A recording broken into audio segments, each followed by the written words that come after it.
Traffic police এবং পরিবহন দপ্তরের সচেতনতার পরেও রাজ্যে সড়ক দুর্ঘটনা কমার নামই নিচ্ছে না।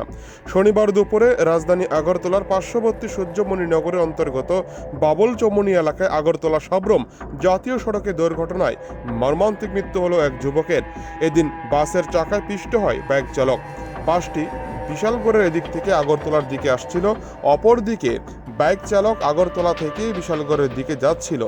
প্রত্যক্ষদর্শীদের অভিযোগ, বাস চালক অন্য গাড়িকে ওভারটেক করতে গিয়ে বাইক চালককে ধাক্কা মারে। তখন সে বাইক থেকে ছিটকে বাসের চাকার তলায় পড়ে যায় এবং মাথা পেটে ঘটনাস্থলেই মৃত্যু হয়।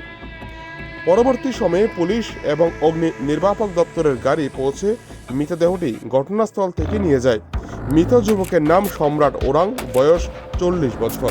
তার বাড়ি হরিশনগর চা বাগান এলাকায় বলে প্রাথমিকভাবে জানা গিয়েছে। এই ঘটনার পর এলাকায় তীব্র উত্তেজনা ছড়ায়। এলাকাবাসী জাতীয় সড়ক অবরোধ করে বিক্ষোভ দেখানোর চেষ্টা করেন। দুর্ঘটনার পরে বাস চালক ঘটনাস্থল থেকে পালিয়ে যেতে সক্ষম হয়। কি শুননা ম্যাডাম আজকে এখানে যে আসলেন?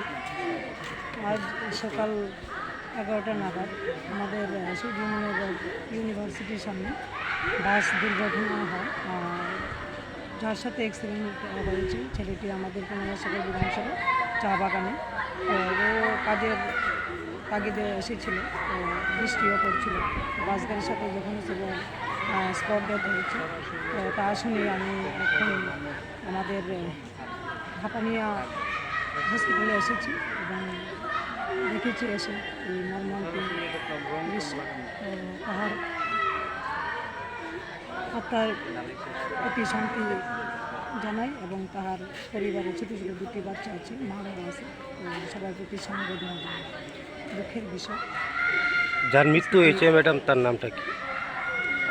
সম্রাট উরাম, বাবার নাম রঞ্জিত উরাম, হরিশনগর গ্রাম পঞ্চায়েত অন্তর্গত।